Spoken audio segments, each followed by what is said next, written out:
The chandeliers of the Hotel Mirabella cast golden light across the marble floors like liquid honey, each crystal fragment refracting the wealth and power gathered beneath its vaulted ceilings. Miami's elite moved through the ballroom in practiced elegance, their laughter carefully measured, their smiles professionally maintained. The annual charity gala was less about charity and more about seeing and being seen, about consolidating alliances and displaying dominance in the most civilized of arenas. Elena Martinez stood near the bar, her champagne untouched, watching the performance unfold with the detached observation of someone who had learned to read rooms long before she understood why it mattered. She wore a midnight blue dress that hugged her slender frame with understated sophistication, the fabric catching light as she moved, revealing and concealing in the same breath. Her dark hair fell in loose waves past her shoulders, framing a face that held both vulnerability and something harder, something earned through years of rebuilding what others had broken. At 24, she had learned that beauty could be both weapon and weakness, depending on who wielded it and who perceived it. Tonight, she preferred to be invisible, to complete her duties as Luca Moretti's executive assistant and disappear before the networking became suffocating. 3 years had passed since Adrian had ended their relationship with the casual cruelty of someone discarding a toy that no longer entertained him. 3 years since he had looked at her with those cold blue eyes and explained, as if teaching a slow child, that she simply wasn't ambitious enough, wasn't connected enough, wasn't enough period for the life he intended to build. He had moved on to someone with a pedigree, someone whose last name opened doors, his charm could not, and Elena had been left to pick up the pieces of a self-worth he had systematically dismantled over 2 years of subtle erosion. But she had picked them up. She had rebuilt herself in silence, without the dramatic declarations or public processing that so many seemed to require. She had taken a position with Moretti Investments, initially as a junior analyst, and had proven herself through competence rather than charm. Luca Moretti had noticed her work ethic, her discretion, her ability to anticipate needs before they were spoken. Within 18 months, she had become indispensable to him, managing not just his legitimate business interests, but occasionally glimpsing the shadows where his real power resided. She knew what he was. Everyone in Miami with any real awareness knew what Luca Moretti was. But he treated her with a respect Adrian never had, valued her mind as much as her appearance, and paid her enough that she had begun rebuilding not just her confidence, but her independence. The crowd shifted near the entrance, a ripple of attention that signaled someone important had arrived. Elena glanced up from her champagne and felt the ground tilt beneath her feet. Adrian Blackwood moved through the gathering with the easy confidence of inherited privilege, his tailored tuxedo perfect, his blonde hair styled with careless precision. He had aged well, she noted with the objectivity of someone no longer invested in his approval. The woman on his arm was exactly what Elena had expected, all refined features and bored elegance, the kind of partner who understood that marriage was a business arrangement with aesthetic requirements. Their eyes met across the ballroom. Elena saw the moment recognition flickered through Adrian's expression, followed immediately by calculation.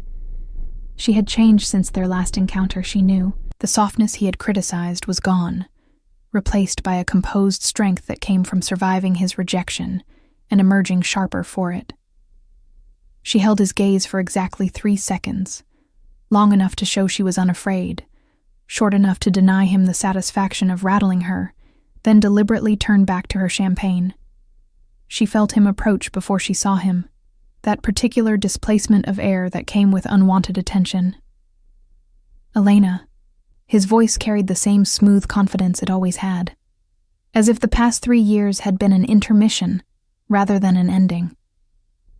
I wasn't expecting to see you here.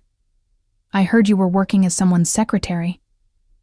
The diminishment was intentional, the verbal equivalent of patting her head. Elena took a slow sip of champagne before responding, using the pause to center herself. Executive assistant to Luca Moretti, she corrected, her voice pleasantly neutral. And you're still collecting wives based on their last names, I see. Adrian's smile tightened at the edges. His companion, who had been examining her manicure with studied disinterest, looked up sharply. "This is Vanessa Ashford Blackwood," Adrian said, the hyphenated name doing exactly the work he intended. "We married last year. Vanessa, this is Elena. I'm sorry, what was your surname again?" Before Elena could respond, she felt a presence materialize at her side, solid and commanding in a way that made Adrian's posturing look like a child playing dress-up. Luca Moretti had moved through the crowd with the silence of a predator, and now he stood close enough that Elena could feel the heat radiating from his body, could smell the expensive cologne that couldn't quite mask something darker, something dangerous beneath the civilized surface. "Martinez," Luca said, his voice carrying the faint accent of his Sicilian heritage, smooth as aged whiskey, and just as intoxicating. "Elena Martinez, though I prefer to think of her as indispensable rather than catalogued by family lineage." His hand settled on Elena's waist with casual possession, the touch burning through the thin fabric of her dress.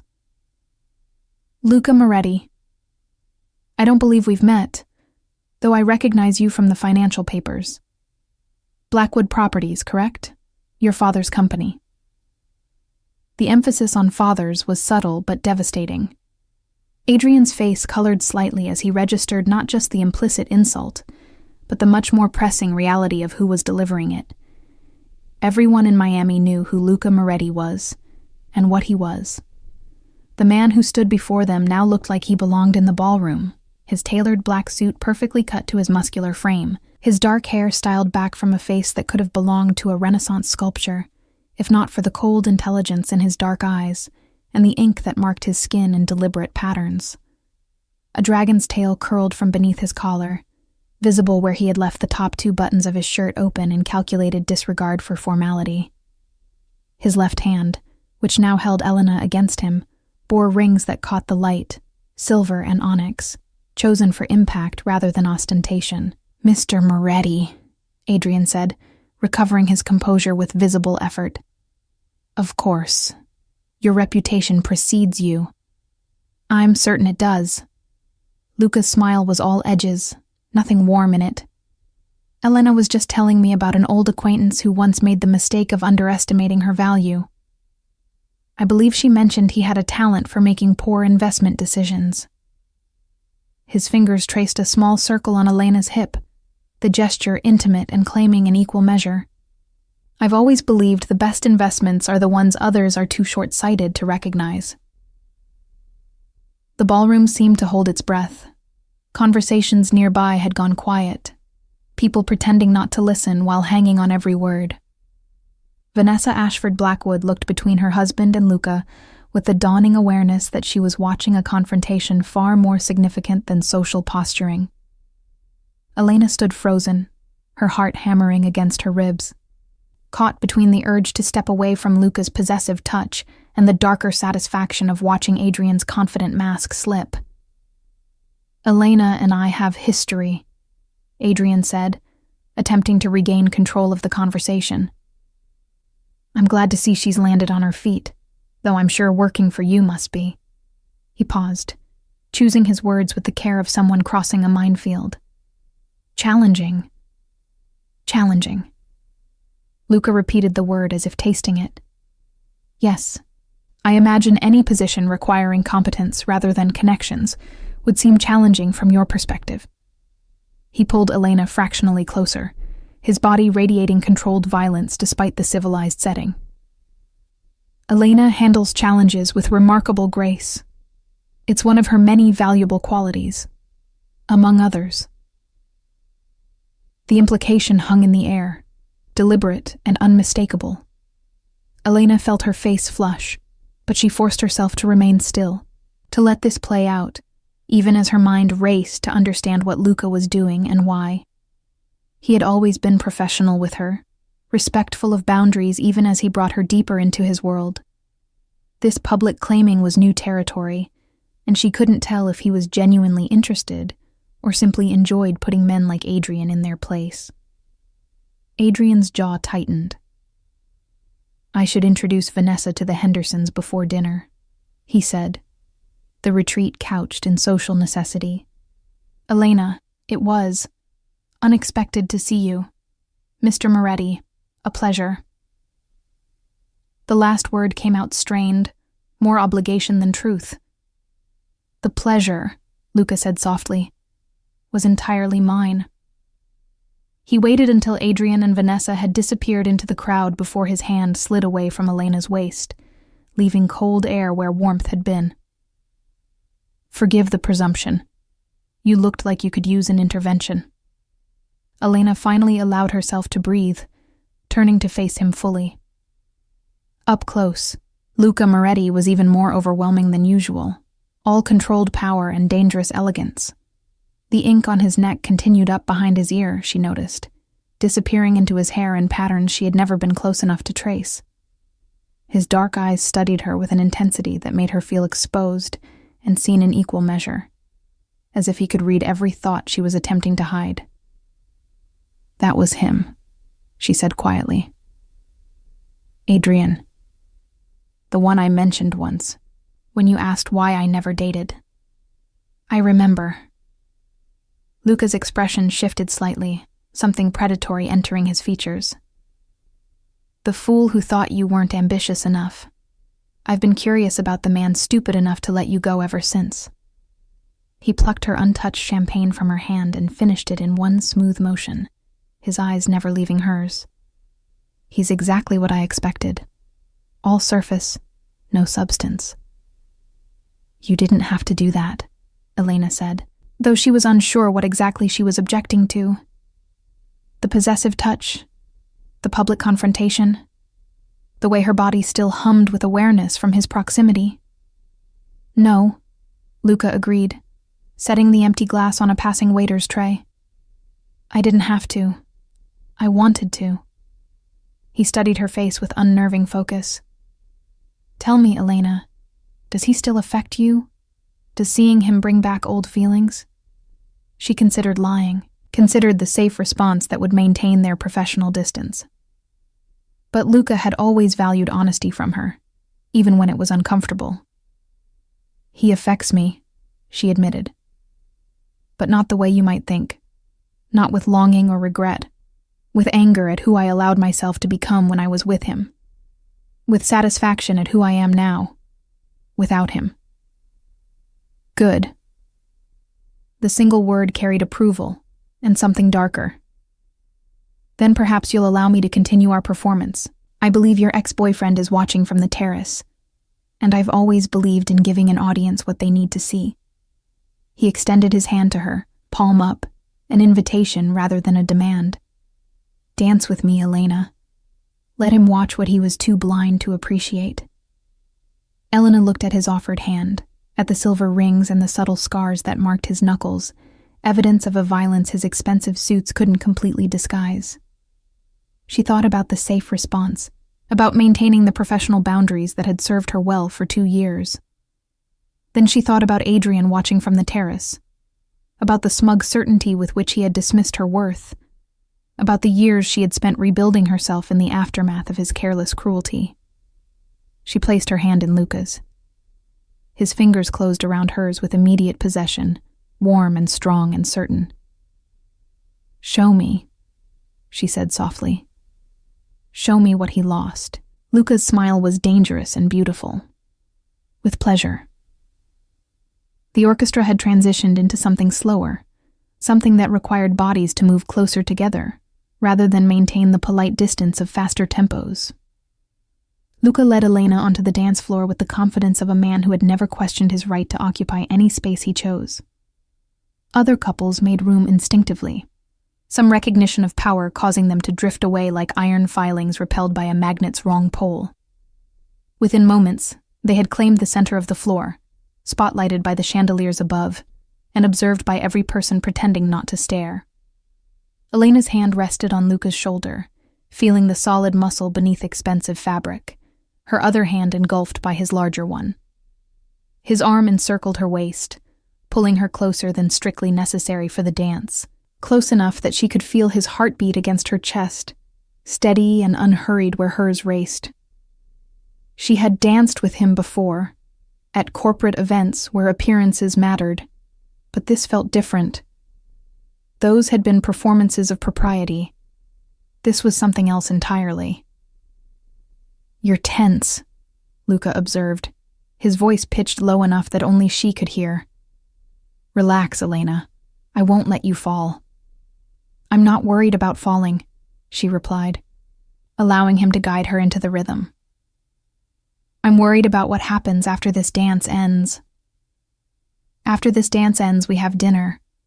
Endure tedious speeches about causes that will receive a fraction of the money spent on this party. And then I take you home." His thumb traced a small circle on her lower back, a gesture so subtle that anyone watching would miss it, but she felt it like an electric current. Unless you're asking about something else. She met his eyes, those dark depths that held secrets she could only guess at. "Why are you doing this? We both know this isn't professional." "No," he agreed, spinning her gently before pulling her back in, closer than before. "It stopped being professional the moment he looked at you like you were something he had discarded and might pick up again if nothing better was available." His jaw tightened briefly, the only sign of the anger he kept leashed beneath his civilized exterior. "I don't allow anyone to treat what's mine with such disrespect." "I'm not yours," Elena said, though the protest sounded weak even to her own ears. "Aren't you?" Luca's question hung between them as he guided her through a turn, his movements precise despite the distraction of their conversation. "You've been at my side for 2 years, Elena. You know things about my business that could destroy me if shared with the wrong people. You've seen me at my worst, my most vulnerable, and never once betrayed that trust. You've made yourself essential to my life in ways that go far beyond typing my correspondence and managing my calendar." He leaned closer, his breath warm against her ear. "If that doesn't constitute belonging to me in some capacity, I don't know what does." The words should have frightened her, the possessiveness in his tone, the casual claim of ownership, the implicit threat in acknowledging she knew too much. All of it should have sent her running. But instead, she felt something unlock in her chest, some tension she hadn't known she was carrying finally releasing.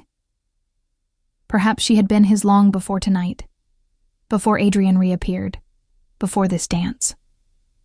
Perhaps she had been his since the first time he had looked at her work and said "excellent" with genuine approval, or the first time he had asked her opinion and actually listened to her answer, or any of the 1,000 small moments when he had treated her as valuable rather than decorative.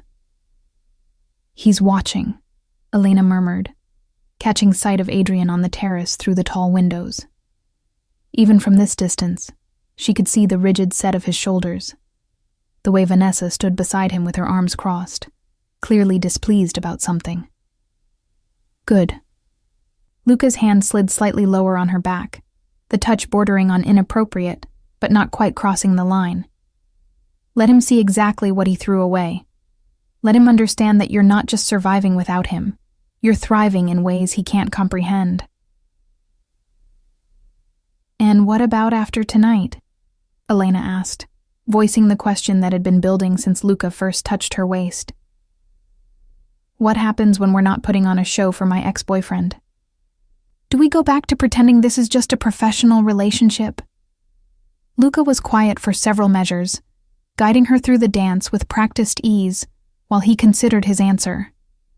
When he finally spoke, his voice carried a weight that made her look up sharply. "I've spent 2 years pretending, Elena. 2 years watching you rebuild yourself into someone stronger than the broken girl Adrian Blackwood left behind. 2 years respecting the distance you needed to heal and find your own power." He pulled her flush against him, eliminating even the pretense of propriety, his dark eyes boring into hers.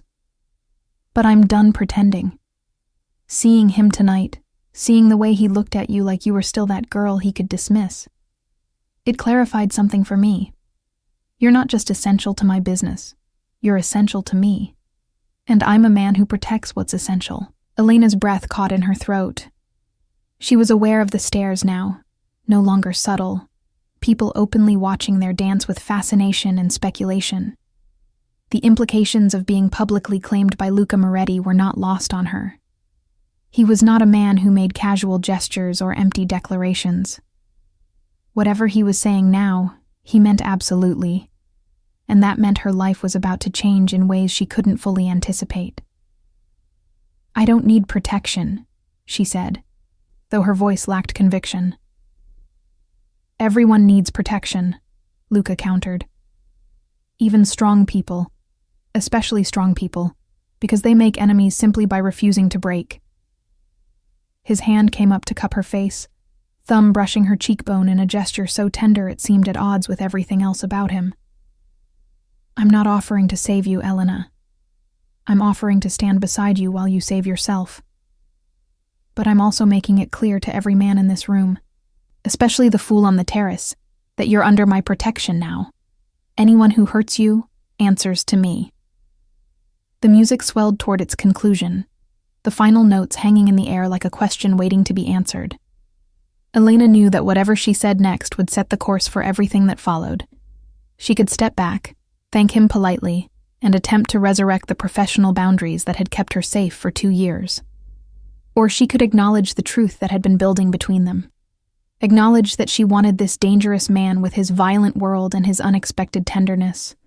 Wanted him in ways that had nothing to do with Adrian and everything to do with who Luca was when the rest of the world wasn't watching. The music ended. The ballroom erupted in polite applause. Luca held her gaze, waiting for her decision, his hand still cupping her face as if they were the only 2 people in the room. Through the windows, Elena could see Adrian watching, his face tight with an emotion she couldn't quite read, but suspected was rage tinged with regret. "Show me," Elena whispered, repeating her earlier words but with different meaning now. "Show him what he lost.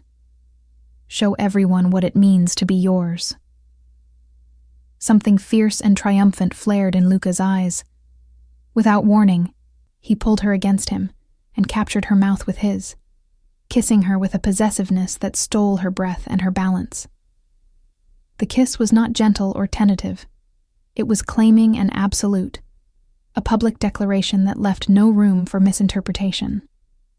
Elena heard gasps from the crowd, felt the weight of hundreds of eyes on them, but none of it mattered because Luca was kissing her like she was oxygen and he had been drowning. Her hands fisted in his shirt, pulling him closer, even as he dominated the kiss. With skill that spoke of experience she suddenly desperately wanted to be the beneficiary of. His tongue swept into her mouth with devastating precision, and she responded with a hunger that surprised them both. The world narrowed to the points where their bodies connected. His hand in her hair, her fingers gripping his shirt, his arm banded across her back, her lips moving against his with desperate need. When he finally pulled back, they were both breathing hard, and the ballroom had gone completely silent. Luca kept her pressed against him, his forehead resting against hers as he caught his breath. Then he turned his head slightly, just enough to see Adrian through the windows, and his expression shifted into something cold and satisfied. He leaned close to Elena's ear, his voice pitched to carry just far enough that the people nearest them would hear, knowing those whispers would spread through the room like wildfire. "Let him watch what he lost," Luca said, the words a dark promise.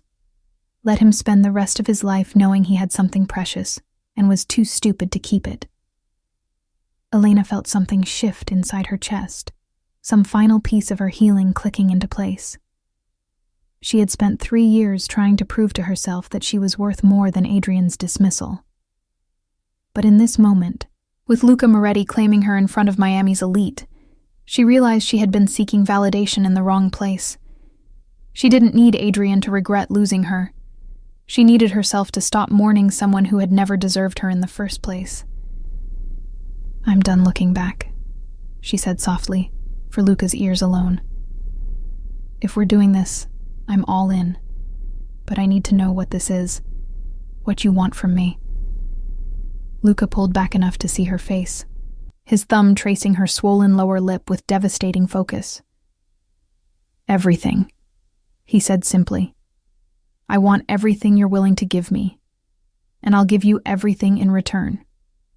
My protection, my loyalty, my truth, even the parts that should frighten you. Because you've already seen the shadows I live in, Elena, and you've never flinched. You've never judged.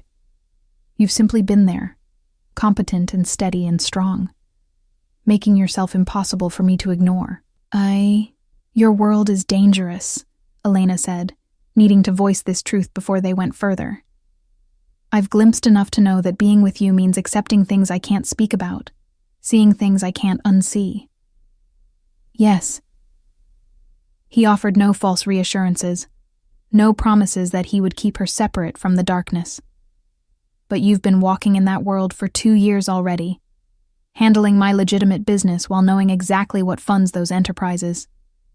The only thing that's changing is that now, when I deal with threats, you'll know that some of those threats might be directed at you because of your association with me." His hand tightened in her hair, not painful, but possessive. "And you'll know that I will burn this city to ash before I let anyone hurt you. Is that something you can accept?" Elena thought about the safe life she could have chosen. The stable corporate job with a man who treated her as an interchangeable employee. The relationship with someone appropriate and boring, who would never kiss her like Luca just had. Never make her feel like the most essential person in his universe. She thought about Adrian and his casual cruelty, about the years she had wasted trying to be enough for someone who had never valued what she offered. Then she looked at Luca Moretti, this dangerous, beautiful man who ruled the underworld and somehow saw her as precious and made her choice. "I can accept it," she said, "on one condition." His eyebrow arched, intrigued. "Name it." "You respect that I'm not some delicate thing that needs to be kept in the dark.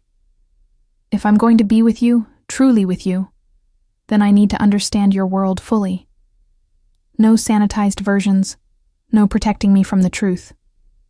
I'd rather face reality and choose you with open eyes than live in ignorance and false safety." For a long moment, Luca simply stared at her, something like wonder crossing his features. Then he smiled, and it was genuine warmth, rather than the cold satisfaction he had directed at Adrian. "You continue to surprise me, Elena Martinez. Most people beg me to keep them ignorant. You're demanding truth." "Most people," Elena said, "aren't worth your time." "No," Luca agreed, pulling her in for another kiss, this one softer but no less possessive. "They're not." When he released her, he kept her hand in his, turning to face the watching crowd with deliberate challenge. "Shall we give them something else to talk about? I believe dinner is about to be served, and I find I'm suddenly very hungry." As they walked off the dance floor together, Elena caught sight of their reflection in one of the tall mirrors that lined the ballroom. They looked devastating together, she had to admit.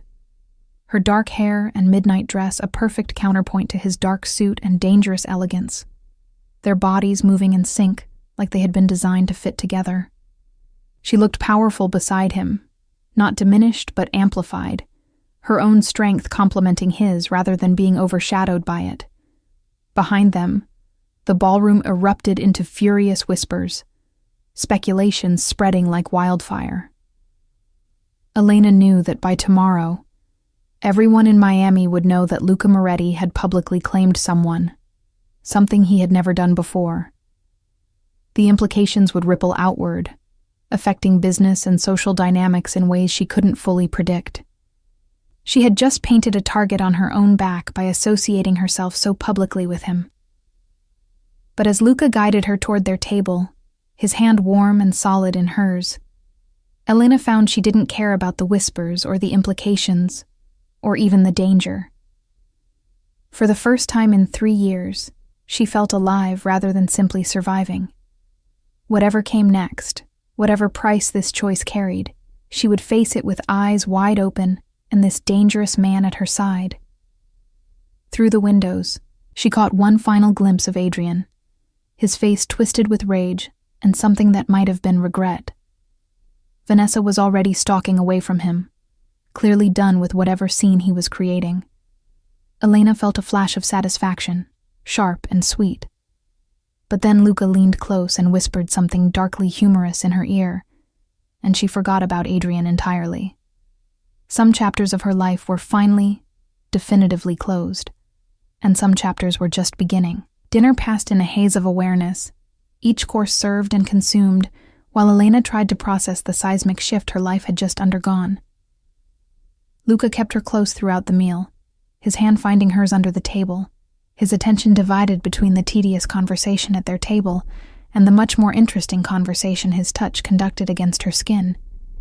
She was seated between him and Marcus Chen, one of Luca's business associates, a man whose legitimate investments in real estate masked less legitimate interests that Elena had learned not to ask about directly. "You've caused quite a stir tonight," Marcus observed quietly, his tone carefully neutral. He was one of the few people in Luca's orbit who treated Elena as an equal, rather than an ornament. "People are wondering if they should be sending congratulations or condolences." "Both, probably," Elena replied, managing a smile despite her racing thoughts. "Congratulations that I've apparently landed one of Miami's most eligible bachelors. Condolences that said bachelor comes with complications that make Game of Thrones look simple." Marcus barked a laugh, drawing attention from nearby tables. "I like her," he said to Luca, who had been talking to someone else but was clearly monitoring their conversation. "She's got humor about the situation. That's rare in our world." "She's got a lot of qualities that are rare," Luca said, his dark eyes settling on Elena with an intensity that made her skin warm. "Including the good sense to know exactly what she's getting into and choose it anyway." "Bold," Marcus acknowledged. "Though I suppose she'd have to be, working for you for 2 years and maintaining her sanity. Most of your assistants don't last 6 months before they realize you're more demanding than they anticipated." "Elena isn't most assistants," Luca said simply, as if that explained everything. Perhaps it did. The speeches began, the obligatory addresses from charity organizers and major donors, all carefully crafted to tug at heartstrings while celebrating the generosity of people who spent more on single evenings than many families saw in years. Elena had attended enough of these events to recognize the performance, the way guilt and pride were weaponized to extract donations. She watched Luca write a check during one particularly moving speech about children's education, the amount casual enough that he didn't even blink, large enough that several people at nearby tables craned their necks trying to see the figure. "Do you actually care about literacy programs?" Elena murmured. "Or is this just the price of admission to these circles?" "Both," Luca admitted. "I care because education is the only legitimate way out of the life I was born into, even if I chose to return to that world on my own terms as an adult, and it's absolutely the price of admission. If I don't donate generously to causes the elite care about, they start asking uncomfortable questions about where my money comes from." He signed the check with a flourish and handed it to the organizer who had approached their table. "It's cheaper to buy goodwill than to deal with investigations." "Pragmatic," Elena observed. "Always." He leaned closer, his voice dropping so only she could hear. "Are you all right? I know I've thrown you into the deep end tonight. If you need to leave, we can make excuses." Elena considered the offer, touched by his unexpected consideration. The old her, the girl Adrian had shaped into something anxious and uncertain, would have jumped at the escape route. But the woman she had become, the one who had survived and rebuilt and emerged stronger, wasn't interested in running. "I'm fine," she said, meeting his eyes. "Nervous, maybe, aware that everyone is watching us and speculating, but not fragile. I don't break easily anymore." Something fierce flashed in Luca's expression, approval and desire tangled together. "No," he agreed. "You don't. But knowing you're strong doesn't mean I won't destroy anyone who tries to test that strength." The casual violence in his tone should have been frightening. Instead, Elena felt protected in a way she hadn't experienced before. Adrian had claimed to care for her, but his version of care had been conditional, dependent on her meeting his standards and never embarrassing him. Luca's protection was absolute, unconditional, and probably illegal, in several ways she didn't want to examine too closely. Elena. The voice came from behind them, familiar and unwelcome. Adrian had apparently decided that Luca's public claiming wasn't sufficient deterrent to approach their table. He stood at a distance that was trying to seem casual, but telegraphed his nervousness, Vanessa conspicuously absent. "Could I speak with you privately for a moment?" Before Elena could respond, Luca's hand closed around her thigh under the table, possessive and warning. "Anything you need to say to Elena can be said here," he said, his tone pleasant in the way that dangerous men could sound pleasant while making threats. "In front of me." Adrian's jaw tightened. "This is a private matter between Elena and myself. Our history—" "Your history," Luca interrupted, still in that pleasantly deadly tone, "ended 3 years ago when you made the catastrophic error of deciding Elena wasn't worth your time. What you're attempting now is trespassing on someone who belongs to me. I'm trying to decide if I find that amusing or insulting." "She's not property," Adrian snapped, finally showing real emotion. "You can't just claim ownership of a person." "No," Luca agreed. "I can't. But Elena chose to accept my protection and my claim. She did so publicly, in front of everyone here, when she kissed me back like she was drowning, and I was air." He leaned back in his chair, the picture of relaxed confidence, but Elena could feel the coiled violence in him, ready to strike. "So I'll ask you again, more directly this time. What do you want with my Elena? What could you possibly have to say that would be worth the risk of annoying me?" Elena watched the color drain from Adrian's face as he finally understood who he was dealing with. Luca Moretti wasn't just wealthy and connected. He was dangerous in ways that couldn't be bought or negotiated with. Adrian had built his life on soft power, on connections, and inherited privilege. Luca had built his on something much harder and more unforgiving. "I wanted to apologize," Adrian said finally, the words clearly costing him something. "For how things ended between us. I was young and stupid, and I made a mistake letting you go." Elena felt Luca's grip on her thigh tighten slightly, waiting for her response. She could feel the attention of nearby tables, no longer even pretending not to listen. This moment would define how Miami's elite saw her, as someone with agency, or someone who could be passed between men like property. "You're apologizing," Elena said slowly, "because you see me with someone powerful, and you're worried you made a strategic error.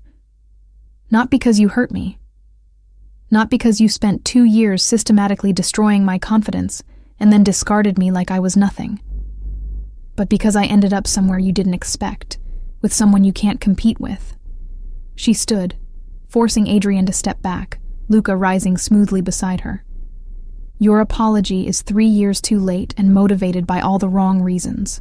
I don't accept it, and I need you to understand something clearly. I'm not with Luca because I needed someone to prove my worth to you. I'm with him because he saw my worth when I couldn't see it myself, because he treated me with respect when you were teaching me to accept less, because he's the kind of man who keeps his promises even when they're difficult." She stepped closer to Adrian, holding his gaze. "You didn't make a mistake letting me go, Adrian. I made a mistake staying with you as long as I did. The only thing I regret is the time I wasted trying to be enough for someone who was never going to value me." Adrian's face flushed red. "You think you're better than me now because you're sleeping with—" He didn't finish the sentence. Luca moved with shocking speed for a man his size, his hand closing around Adrian's throat with enough pressure to choke off words but not air. The entire ballroom seemed to freeze, conversation dying mid-sentence as everyone turned to watch. "Choose your next words very carefully," Luca said softly, his voice carrying despite the intimate proximity of the threat. because the only reason you're still breathing is that Elena has a kind heart and wouldn't want me to ruin this charity event by throwing you through a window. But my patience has limits, and you've just found one." He released Adrian with a small push that sent the other man stumbling backward. "Elena's worth more than you'll ever comprehend. The fact that you're trying to diminish her choices as being about you proves exactly how small you are. Now leave, before I forget that I'm trying to be civilized tonight." Adrian fled, stumbling slightly in his haste to put distance between himself and Luca. Vanessa appeared from somewhere near the bar, falling into step beside him with her face carefully neutral, though Elena caught the flash of satisfaction in her eyes. Apparently, Vanessa had her own grievances with her husband. The ballroom remained frozen for another heartbeat, then slowly, deliberately, someone began to clap. Elena turned to see Marcus Chen applauding slowly, a broad smile on his face. Others joined in, and within seconds, a significant portion of the room was applauding, though whether they were celebrating Luca's defense of her or simply acknowledging his dominance display, Elena wasn't sure. "I think," Luca said, pulling Elena close against his side, "we've provided enough entertainment for one evening. Would you like to leave? I can have the car brought around." Elena nodded, suddenly exhausted by the emotional whiplash of the night. As they made their way toward the exit, people parted like water around them, some offering congratulations, others simply staring with fascination or fear. Elena kept her head high, her hand in Luca's, refusing to show any uncertainty, even as her mind raced trying to process everything that had happened. Outside, Miami's humid night air hit her like a wall after the ballroom's climate control. The valet had already brought Luca's car around, a sleek black Mercedes that probably cost more than most people's houses. He held the door for her, his hand at the small of her back guiding her inside, then circled around to the driver's side. The interior was quiet luxury, leather and expensive electronics, and as Luca pulled away from the hotel, Elena finally allowed herself to breathe fully for the first time in hours. They drove in silence for several minutes, the city lights sliding past the windows, before Luca finally spoke. "I'm sorry," he said quietly, "for putting you in that position, for making you deal with him in such a public way. I let my anger at how he treated you override my consideration for how you might want to handle seeing him again." Elena turned to look at him, surprised by the apology. "You're sorry for defending me?" "I'm sorry for assuming you needed defending," Luca clarified. "You handled him perfectly. Better than I did, actually. My solution was violence. Yours was truth. That's always been the difference between us." "I liked that you wanted to defend me," Elena admitted. "Adrian never did. Whenever someone was rude to me or dismissive, he would tell me I was being too sensitive, that I needed to develop thicker skin. Having someone actually get angry on my behalf was..." She trailed off, searching for the right word. "Validating." "He's a fool," Luca said flatly. "And that's the last time his name crosses my lips tonight. I don't want to spend what's left of this evening discussing men who never deserved your time." He glanced at her as they stopped at a red light. "Where am I taking you? Home? Or somewhere else?" The question was weighted with meaning. Home meant her apartment, meant space and time to process, meant maintaining some distance while they figured out what this new dynamic between them would look like. Somewhere else meant his penthouse, meant no distance, meant diving into whatever this was with both feet and no safety net. Elena thought about the safe choice, the careful choice, the choice that would give her time to be certain. Then she thought about Luca's kiss, about the way he had held her like she was precious and claimed her like she was essential, about the fact that she had already spent 3 years being careful and safe, and it had only led to loneliness and professional competence without personal joy. "Somewhere else," she said softly. "Your place. I don't want to be alone tonight." Luca's hand found hers across the center console, threading their fingers together. "You won't be," he promised. "Not tonight. Not any night you don't want to be." As they drove through Miami's glittering streets toward whatever came next, Elena felt that same sensation from the dance floor, of chapters closing and chapters beginning, of becoming someone new while reclaiming parts of herself she had lost. The girl Adrian had broken was gone, replaced by a woman who knew her worth and chose dangerous, beautiful men who saw it too. Behind them, the Hotel Mirabella's lights faded into the distance, and with them, the last remnants of a life Elena no longer wanted. Luca's penthouse occupied the top 3 floors of a building in Brickell, the windows offering panoramic views of Miami's skyline and Biscayne Bay beyond. Elena had been here before, of course, for work, collecting documents, waiting while Luca finished business calls, occasionally staying late when deals required her presence. But entering now, with his hand at the small of her back and the explicit understanding of what this visit meant, everything felt different.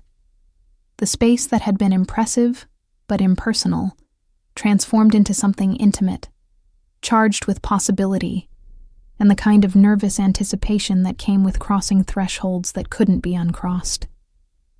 The elevator opened directly into his living space, a testament to wealth and security concerns in equal measure. The decor was masculine elegance: dark leather furniture, exposed brick walls, carefully chosen art that suggested both wealth and taste. But Elena noticed details now that she hadn't paid attention to before. The books stacked on the coffee table weren't for show. They were worn, actually read, their spines creased with use. A chess set sat on a side table mid-game, as if he had been playing against himself.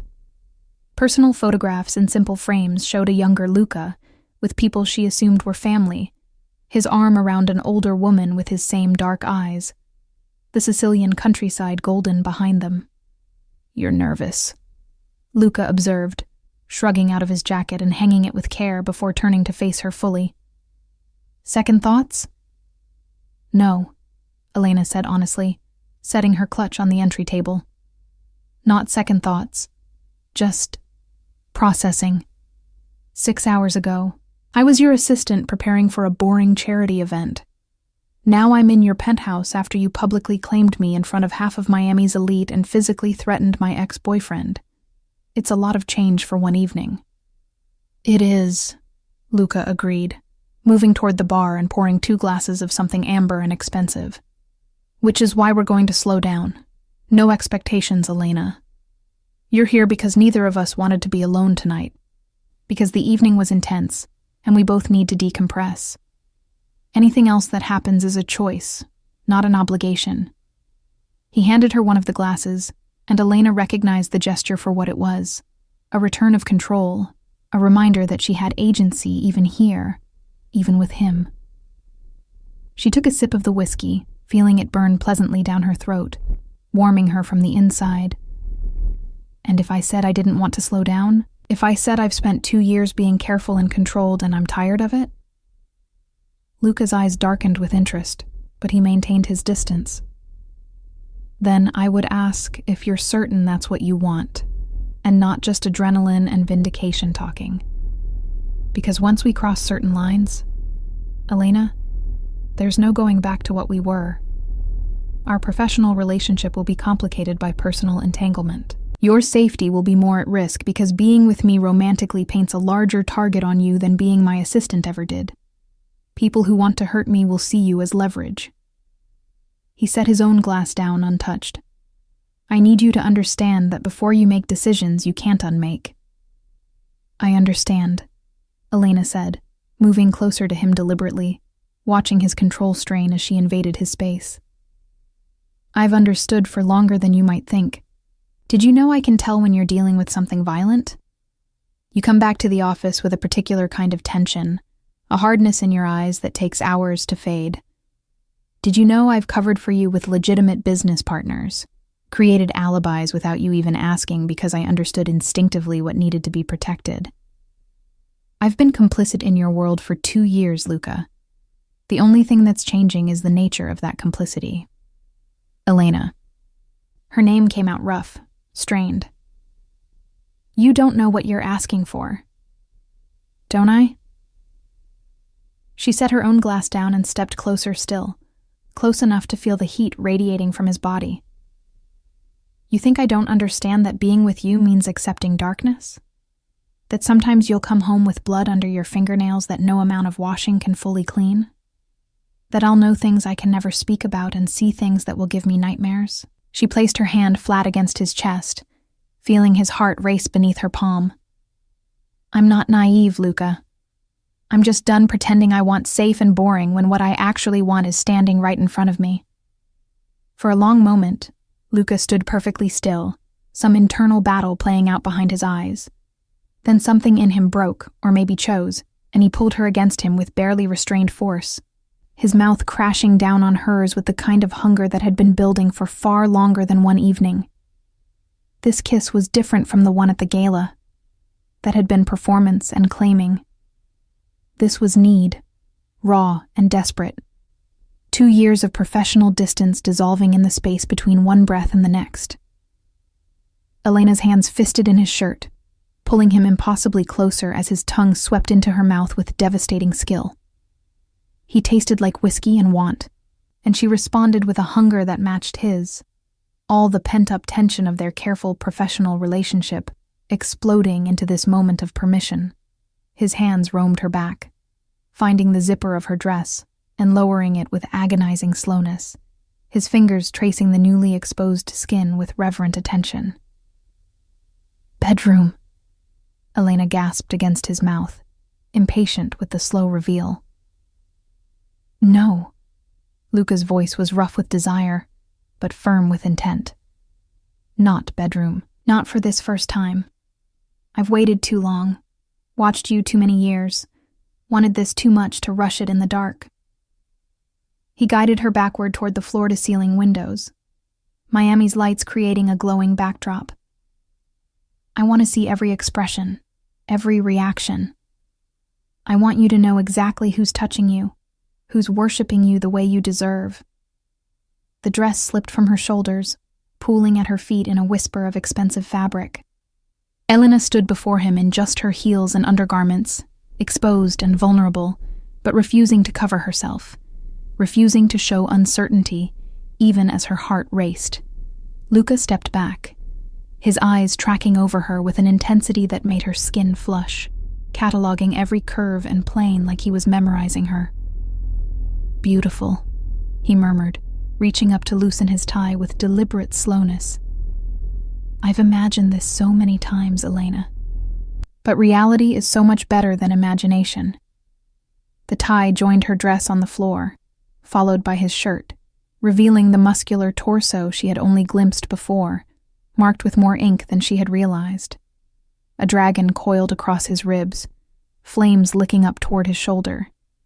Script in Italian wound around his forearm. Each mark told a story she wanted to learn, wanted to trace with her fingers and mouth until she understood every piece of him. She reached for him, but he caught her wrists gently, holding her hands captive. Not yet. I need you to understand something first.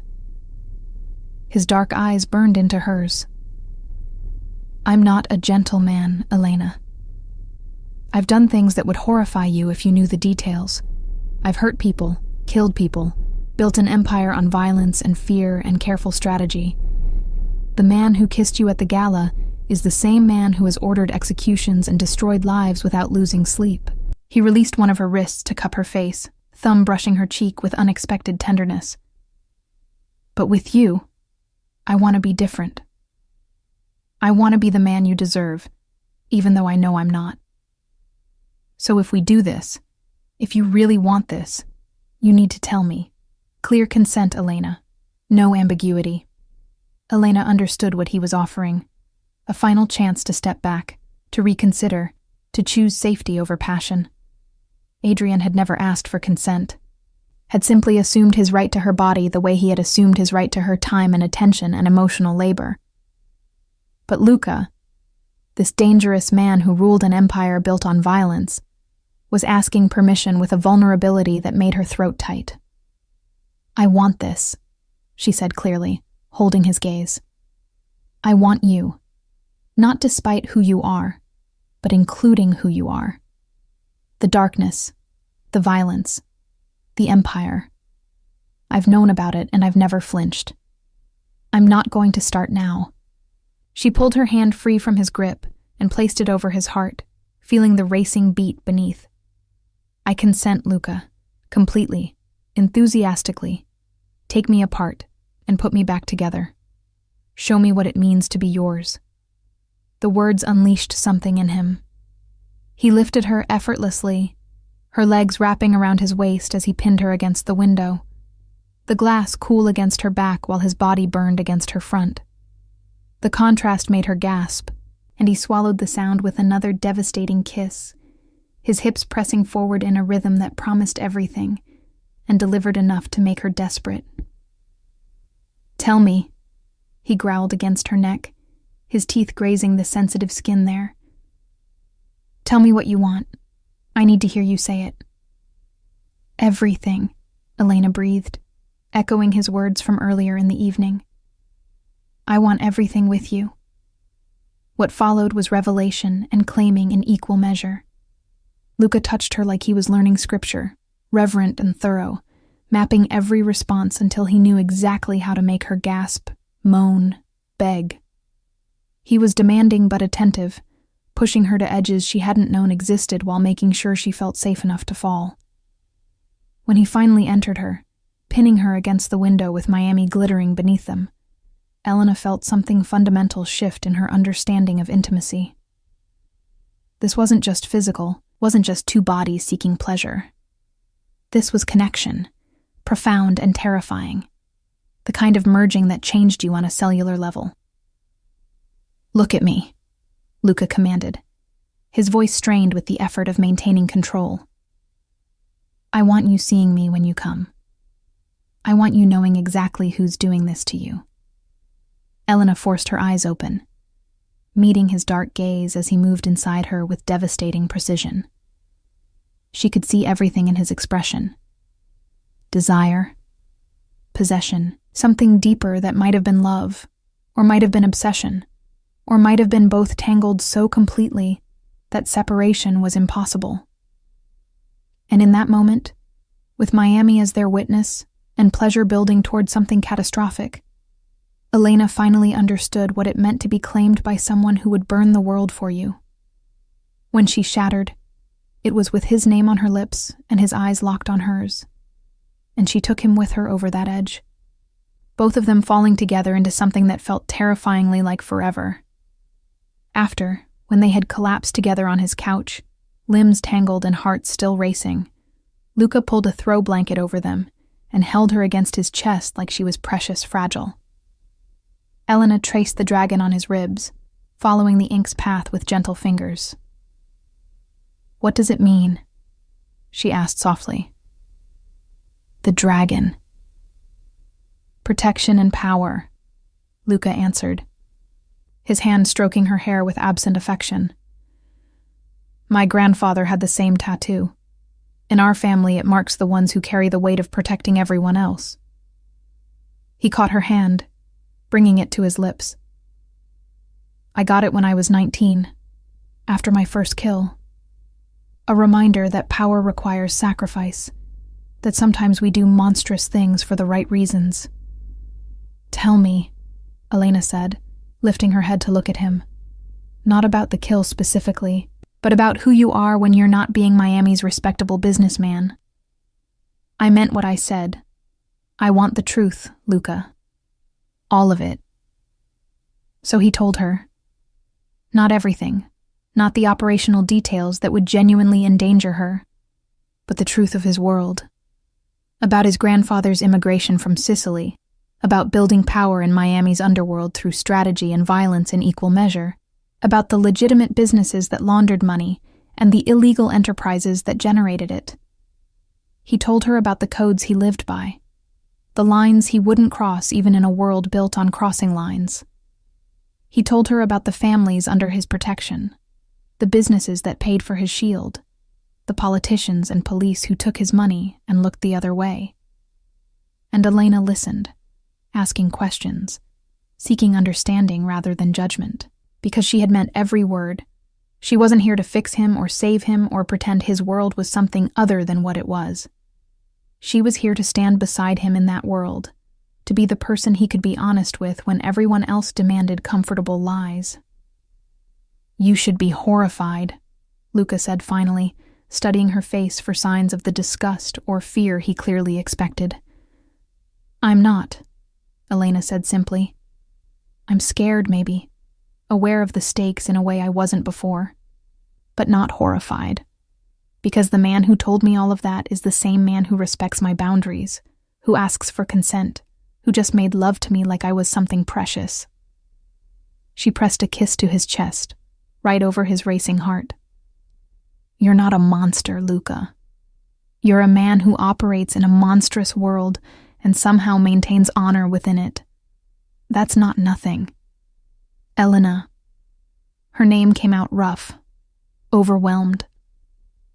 "You're going to destroy me. You realize that?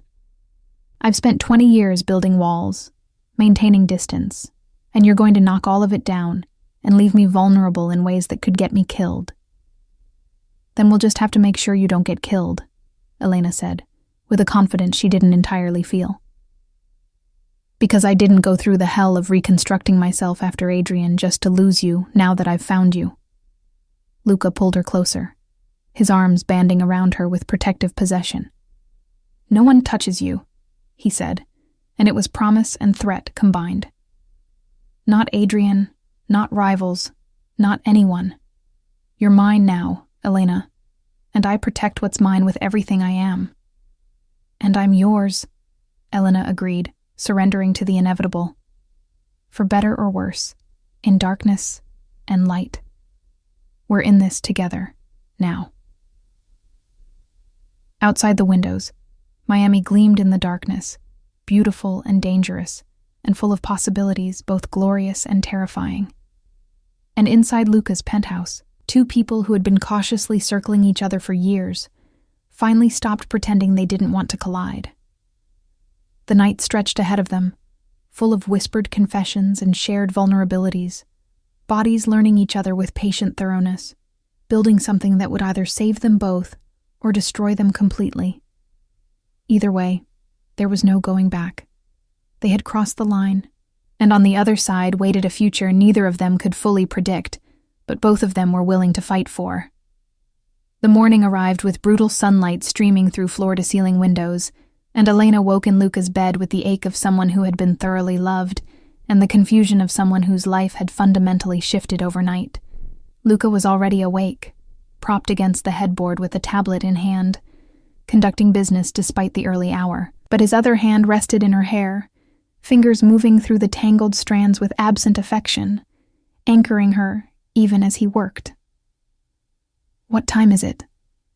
Elena mumbled, not yet ready to face the reality of morning and the implications it brought. 7, Luca said, setting the tablet aside to focus on her completely. "I let you sleep as long as possible, but we need to talk about practical matters before the day gets away from us." Elena sat up, pulling the sheet with her in an attempt at modesty that made Luca's lips quirk with amusement. "Practical matters sounds ominous." "Necessary," he corrected, pushing her hair back from her face with gentle fingers. "Last night changed things, Elena. By now, everyone who matters in Miami knows you're under my protection. That makes you a target for my enemies and an asset for my allies. We need to discuss security measures." The clinical tone he used for the word security measures sent a chill down Elena's spine. This was the reality of choosing Luca Moretti. Not just passionate nights and public claiming, but genuine danger from people who would hurt her to weaken him. "What kind of security measures?" "Driver," Luca said, ticking items off on his fingers. "Trained in defensive and evasive maneuvers. Bodyguard for public events, at least until we're certain there's no immediate threat. Changes to your apartment's security system or..." He paused, watching her face carefully. "You could move in here. This building has better security than anything else in Miami. and I'd sleep better knowing you were protected." "That's fast," Elena said, though she couldn't deny the appeal. "We've been officially together for less than 12 hours and you're already asking me to move in." "I'm asking you to be safe," Luca corrected, but his voice softened. "But yes, it's fast. If you're not ready for that step, I understand. We can upgrade your place instead. I just need you protected, Elena. The people who move in my world don't play by civilized rules." Elena processed this, weighing independence against security, familiar space against the comfort of proximity to Luca. "Can I think about it? The moving in part, I mean. I'll accept the security upgrades wherever I'm staying, because I'm not stupid enough to refuse protection when you're telling me I need it." "Of course." Relief flashed across Luca's face, as if he had been worried she would reject all of it. "There's something else. Your position at the company. People are going to talk, Elena. They're going to assume you slept your way into your job, that everything you've accomplished was because I wanted you in my bed, rather than because of your actual competence." "Let them talk," Elena said with more confidence than she felt. "I know my worth. You know my worth. Anyone who matters knows I earned my position long before last night happened." "Still," Luca pressed, "I want to offer you a choice. You can continue as my executive assistant, and we'll deal with the whispers together. Or I can promote you to a different position, put you in charge of one of the legitimate divisions where your talent would be obvious to everyone. Same salary increase you would have gotten anyway, but with a title that makes it clear you're valued for your mind, not your relationship with me." It was a generous offer, Elena recognized, and one that showed Luca understood the professional complications their relationship created. "What do you want?" she asked. "Honestly, which option works better for you?" Luca was quiet for a moment, considering. "Selfishly, I want you at my side. I want you in my office, handling my schedule, present for meetings, close enough that I can see you throughout the day. But that's about my comfort, not your career. You're better than an assistant position, Elena. You have business instincts I could use in a dozen different capacities. So the real question is, what do you want?" Elena thought about it, weighing options and implications. "I want to stay your assistant," she said finally. "Not because I'm afraid of a bigger role, but because I like being that close to the center of things. I like knowing everything that's happening, being the person you trust with sensitive information. If I take a division role, I'll be more legitimate in others' eyes, but I'll be further from you and from the parts of your business that really matter." She met his eyes steadily. "I'm all in, Luca. That means I want to be where the action is, not sequestered in some respectable division managing projects I don't care about." "You're sure?" Luca pressed. "Because once people perceive you as my partner in both senses, they'll start coming to you with requests, trying to use you as leverage to get to me. They'll test you, looking for weakness. Some of my associates aren't kind to women, and they'll resent your influence. Then they'll learn to be kind or face consequences," Elena said with a steel she didn't know she possessed until that moment. "I'm not the girl Adrian broke anymore, Luca. I'm the woman you claimed last night. And if that means facing down misogynistic criminals and teaching them to respect me, then that's what I'll do." Pride and concern warred in Luca's expression. "You're magnificent," he murmured, pulling her in for a kiss that promised to derail the conversation entirely. But he pulled back with visible effort. "But we still need to address the elephant in the room. Adrian." Elena stiffened. "What about him?" "He's not going to let this go," Luca said bluntly. "Men like him, entitled, used to getting what they want. They don't handle rejection well. And last night was very public rejection in front of people whose opinions he values. He's going to retaliate somehow." "Let him try," Elena said, anger flaring. "What's he going to do? He has no power over me anymore." He has connections, Luca countered. And he's stupid enough when injured pride is involved to do something reckless. I'm having him watched, but I need you to be careful. Don't go anywhere alone, especially not places you went together. If he approaches you, don't engage. Call me immediately. The protective intensity in Luca's voice was simultaneously comforting and concerning. You think he's dangerous, Adrian? Elena couldn't quite reconcile the image of her ex-boyfriend, all smooth charm and corporate networking, with genuine threat. I think any man who's been publicly humiliated is potentially dangerous, especially if he has resources and motivation. Luca's expression was serious. I've seen men do terrible things to women who rejected them, Elena. I won't risk you because we underestimated his capacity for vindictiveness. They were interrupted by Luca's phone buzzing with insistent urgency. He glanced at the screen and his expression darkened. It's Marcus. I need to take this. Elena nodded, using the privacy to gather her scattered clothes from the night before and retreat to the bathroom. Her reflection in the mirror showed someone who looked thoroughly loved. Kiss-swollen lips, marks on her neck that Luca's mouth had left deliberately visible, her hair a tangle of sex and sleep. She looked different than she had 24 hours ago, she realized. Something in her eyes was fiercer, more certain, like she had found a piece of herself that had been missing and now felt complete. When she emerged, dressed in her rumpled gala outfit and feeling somewhat ridiculous, Luca was waiting with his expression grim. We have a problem. What kind of problem? The kind where your ex-boyfriend is even stupider than I gave him credit for. Luca showed her his phone, displaying a screenshot Marcus had forwarded. It was a Facebook post from Adrian, carefully worded, but clear in its implications. Warnings about Elena being involved with organized crime, suggestions that she was complicit in illegal activities, veiled accusations wrapped in concern-trolling rhetoric. Elena felt her blood run cold. He's trying to ruin my reputation. He's trying, Luca agreed. But he's doing it so clumsily that it's going to backfire spectacularly. Making allegations about me on social media is the fastest way to learn why people fear me. His voice had gone cold, the warmth he showed her replaced by something harder. I need to handle this, Elena. But I need you to understand what handling this means. Will you hurt him? Elena asked, surprised by how little the prospect bothered her. Not permanently, Luca said.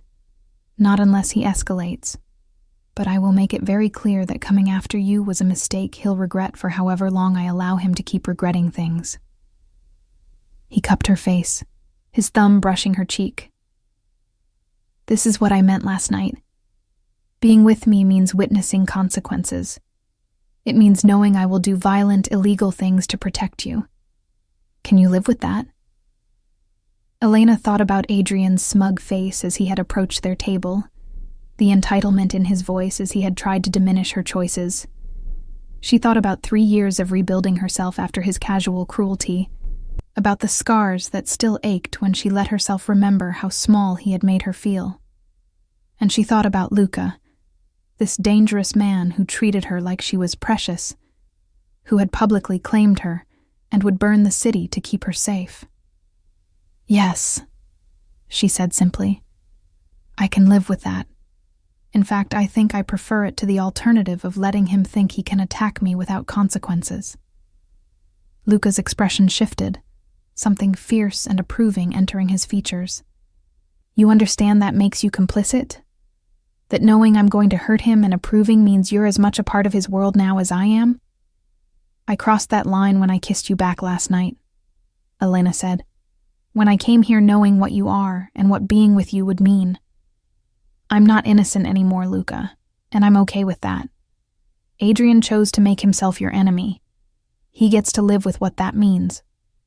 Then I need to go, Luca said, but he pulled her in for one more kiss, this one deeper and more possessive than necessary. Stay here.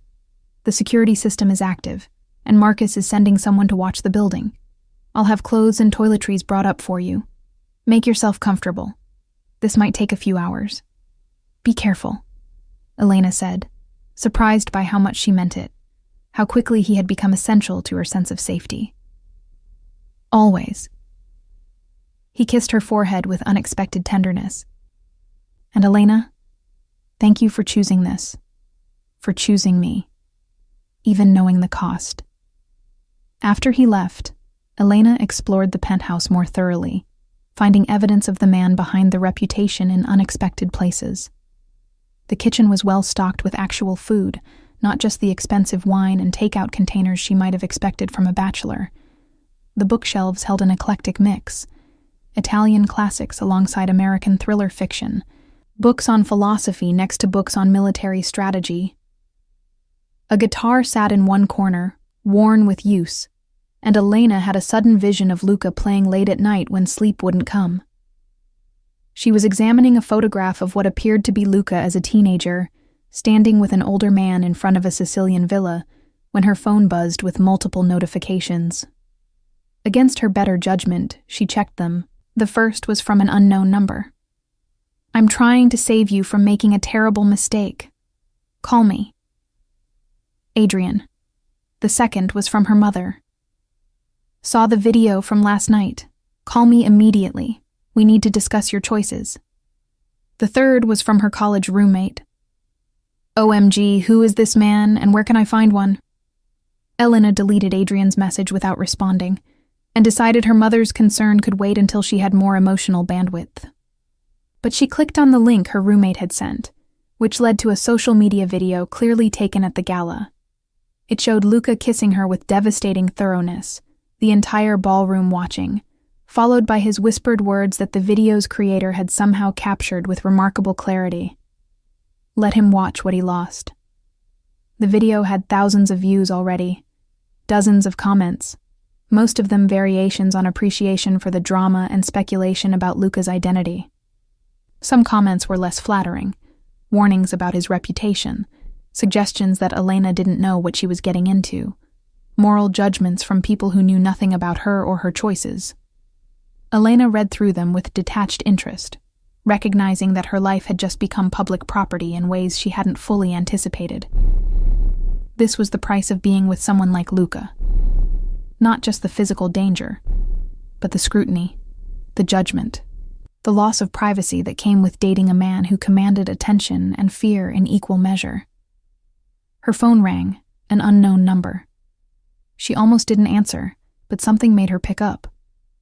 Hello? Elena Martinez? The voice was male, professional, unfamiliar. This is Detective James Morrison with Miami PD. I'd like to ask you a few questions about your relationship with Luca Moretti. Elena's heart stuttered. I'm sorry, Detective, but I have nothing to say to you without my attorney present. Your attorney. The detective's voice carried skepticism. You have an attorney already? That was fast. I work for a prominent businessman, Elena said carefully, remembering every legal drama she had ever watched. Having legal representation is simply prudent. If you'd like to schedule a formal interview, you can contact my lawyer and arrange it. Otherwise, I have nothing more to say. She hung up before he could respond, her hands shaking slightly. This was real. This wasn't just danger from Luca's enemies. This was legal scrutiny, law enforcement interest, the kind of attention that could unravel her entire life if she wasn't careful. When Luca returned 3 hours later, he found Elena curled on his couch with a glass of wine, staring at the Miami skyline without really seeing it.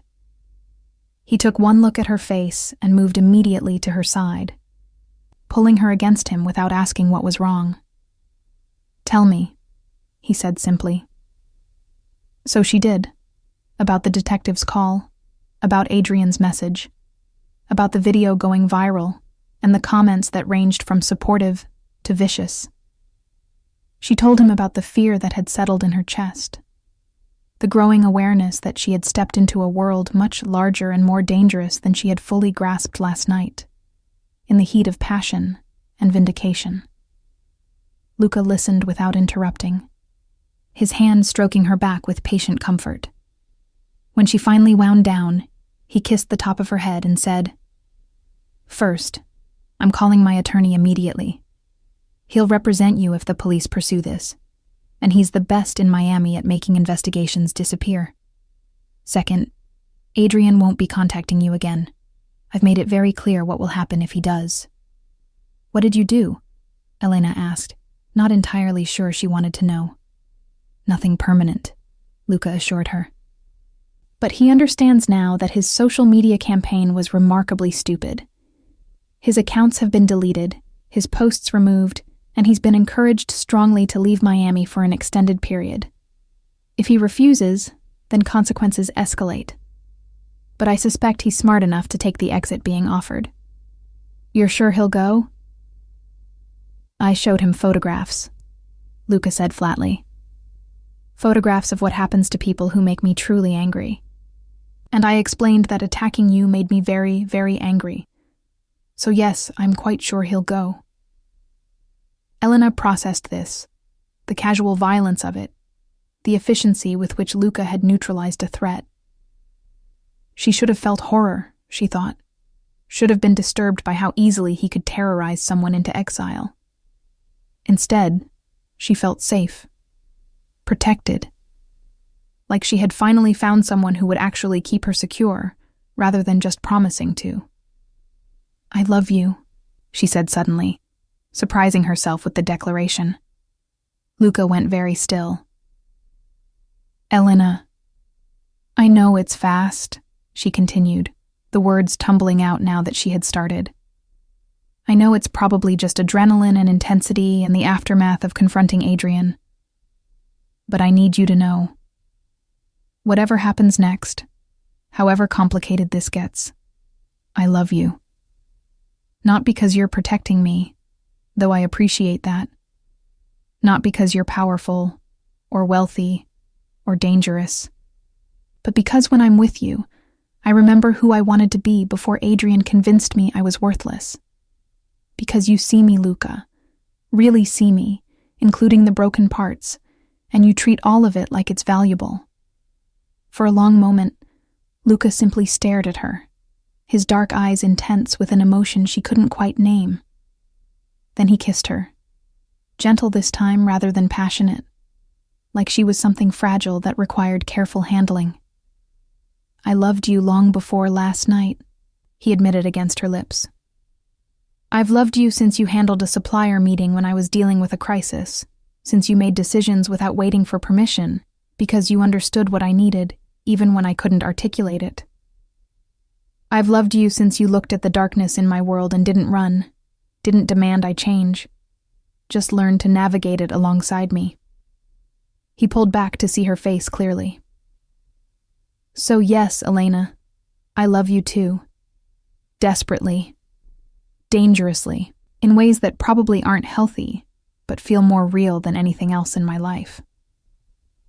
They stayed like that for a long time, holding each other while Miami buzzed with life beyond the windows, while Adrian fled the city he had once considered his domain, while Luca's enemies plotted and planned and looked for weaknesses they wouldn't find because Elena Martinez was not a weakness. She was the thing that made Luca Moretti stronger than he had ever been alone. Outside, the sun began its descent toward evening, painting the sky in shades of orange and pink, beautiful and temporary like everything else worth having. And inside Luca's penthouse, two people who had found each other against all odds, held on tight, and prepared for whatever came next. Because in their world, happy endings weren't guaranteed. They were fought for, protected with violence and devotion in equal measure, earned through surviving every attempt to tear them apart. And Elena and Luca were just getting started.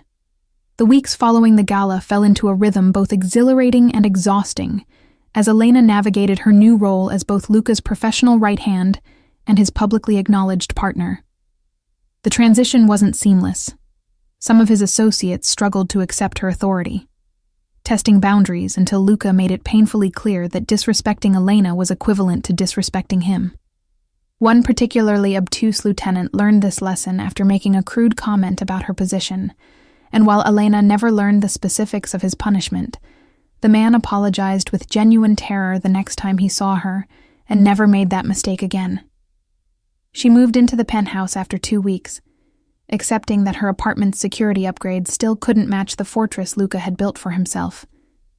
Besides, she admitted privately, she slept better wrapped in his arms, the steady rhythm of his breathing beside her, the only thing that quieted the occasional nightmares about Adrian or detectives, or the shadowy enemies who existed at the periphery of Luca's world.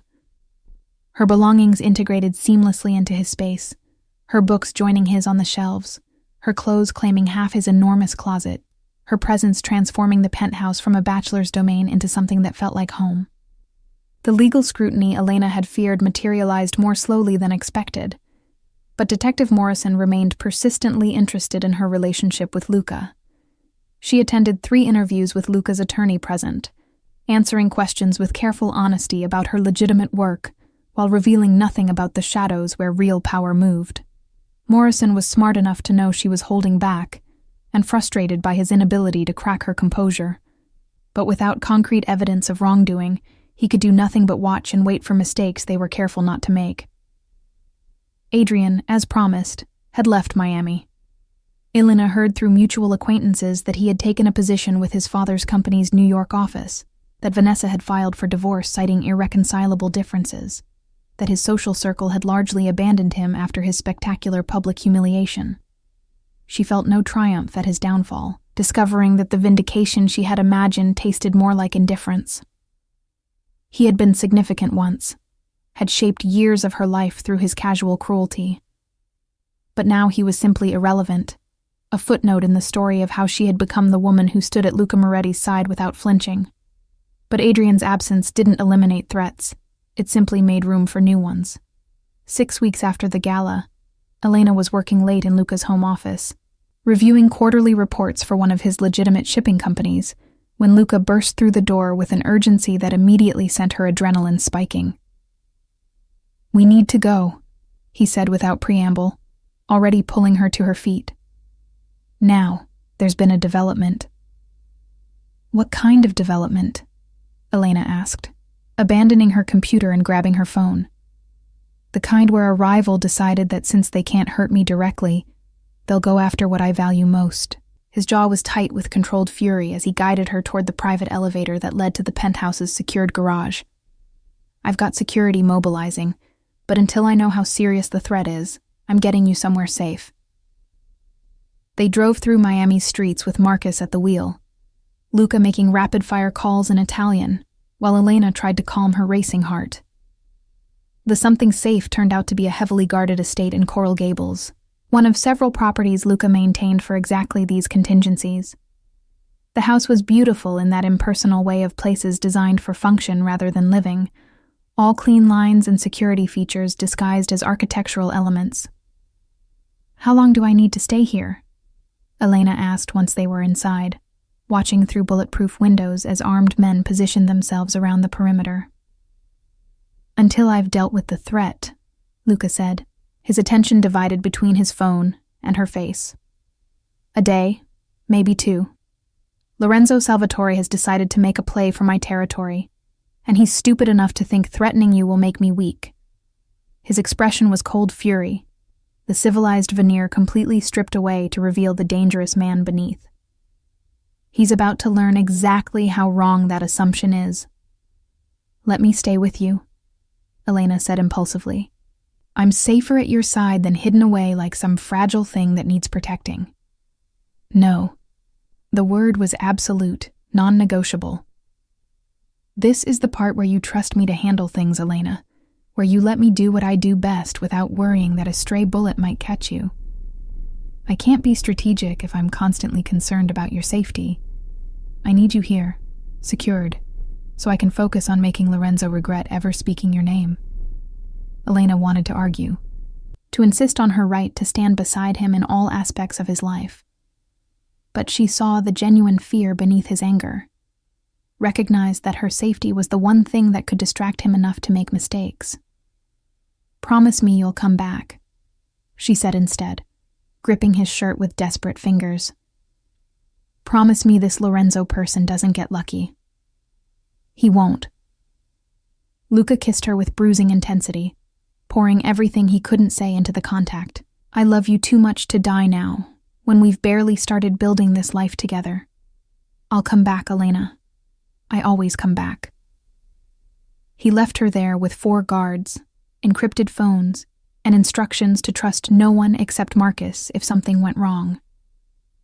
The next 36 hours were the longest of Elena's life, stretched by uncertainty and the kind of helpless worry that came with loving someone who lived violently. She tried to work, to read, to sleep, but nothing could quiet her mind's conjuring of worst-case scenarios. When Luca finally returned, he looked exhausted, and there was blood on his shirt.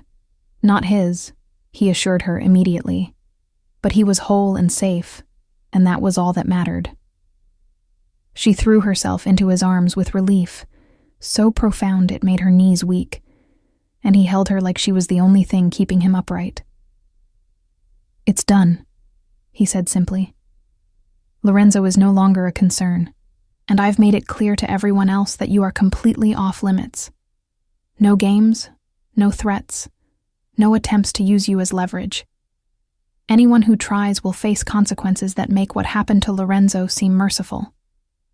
Elena didn't ask for details, didn't need to know the specifics of how Luca had neutralized this threat. She simply held him, feeling the tension slowly drain from his body as the adrenaline faded and exhaustion took its place.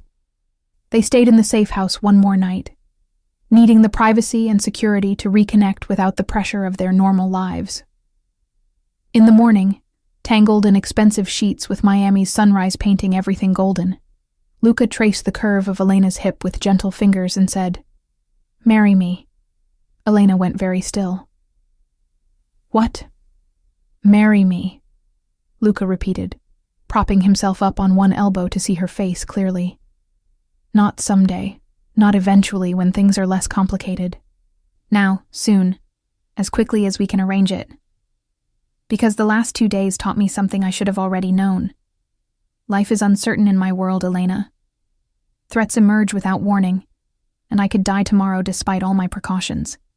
And if I die, I want to die knowing I made you mine in every way possible.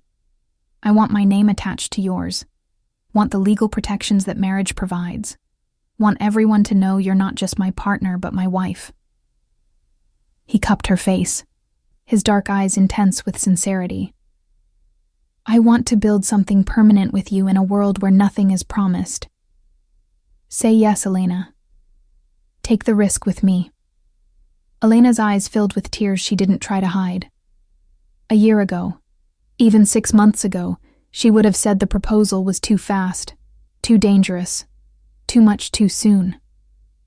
But that was before she had loved Luca, before she understood that sometimes the right choice was the reckless one, that playing it safe meant missing out on the best things life offered. "Yes," she said, watching his expression transform from tense anticipation to profound relief. "Yes, I'll marry you. I'll take every risk with you, Luca. Today, tomorrow, for however long we get." They married 3 weeks later in a small ceremony at the Coral Gables estate, surrounded by the people who mattered most: Marcus and a handful of Luca's trusted associates, Elena's mother who cried through the entire ceremony despite her ongoing concerns about her daughter's choices, and a judge who owed Luca enough favors not to ask questions about the expedited timeline. Elena wore a simple cream dress that cost more than her first car, and Luca wore a perfectly tailored suit with his grandfather's cufflinks. And when they said their vows, every word felt like both promise and prayer. The reception was intimate and beautiful. Dinner and dancing under string lights, while Miami's elite speculated from a distance about the wedding they hadn't been invited to. Elena danced with her new husband and felt something settle in her chest, not the ending of her story, but perhaps the conclusion of one chapter and the beginning of another. "No regrets?" Luca murmured against her ear as they swayed to music that filtered through the evening air. "Only that I didn't find you sooner," Elena answered honestly. "That I wasted time with men who didn't deserve me when you were waiting somewhere in my future. But you found me eventually," Luca said, spinning her gently before pulling her close again. And you've made me better, Elena. Softer in ways that don't diminish my strength, more human. Before you, I was just the machine everyone believed me to be. Efficient, calculating, dangerous. But you remind me that there's more to existence than power and control. You remind me what I'm actually fighting to protect. Months passed in a blur of contentment, cut with the occasional crisis, as Elena fully integrated into both Luca's world and the life they were building together. She learned to read the subtle signs of when he was dealing with something violent, learned to be present and supportive without asking questions that would burden him with details she didn't need. She learned which associates could be trusted and which ones were only allies of convenience, learned to navigate the complex politics of an empire built in shadows. And she discovered that being Luca Moretti's wife came with its own kind of power, the ability to speak with his authority in certain contexts, to command respect from people who had previously dismissed her, to make decisions that shaped their empire's direction. She wasn't just the woman behind the man. She was integral to the machine they operated together, her business acumen complementing his strategic violence in ways that made them formidable. But power came with costs she hadn't fully anticipated. There were nights when Luca woke from nightmares he wouldn't discuss, when the weight of the violence he committed in service of their life together showed in the haunted look behind his eyes. There were moments when Elena caught herself making morally questionable decisions, with the same casualness Luca showed, realized she had been fundamentally changed by proximity to his world. There were times she looked in the mirror and wasn't entirely sure she recognized the woman staring back. Stronger than she had been, certainly, but also harder, capable of things the girl Adrian had broken never could have imagined. And then, exactly 1 year after the gala where everything had changed, Elena discovered she was pregnant. She told Luca on the anniversary of their first kiss, presenting him with the positive test over dinner in the penthouse, where they had first made love. His reaction was everything and nothing like she had expected. Shock, certainly, but also profound joy and immediate terror as he confronted the reality of bringing a child into his dangerous world. "I can't keep them safe," he said, pacing their living room with agitated energy. "Not completely. No matter how many precautions we take, no matter how many enemies I eliminate, there will always be threats. And now they'll target our child the way they once targeted you. I've brought you into this world, Elena, and now we're bringing an innocent life into it too. How do we justify that? The same way people have always justified having children in dangerous times," Elena said calmly, placing her hand over the place where their baby grew. "We do the best we can. We love them fiercely. We teach them to be strong and smart and careful, and we trust that the life we can give them, full of love and protection and possibilities, is worth the risks." She moved to him, taking his face in her hands.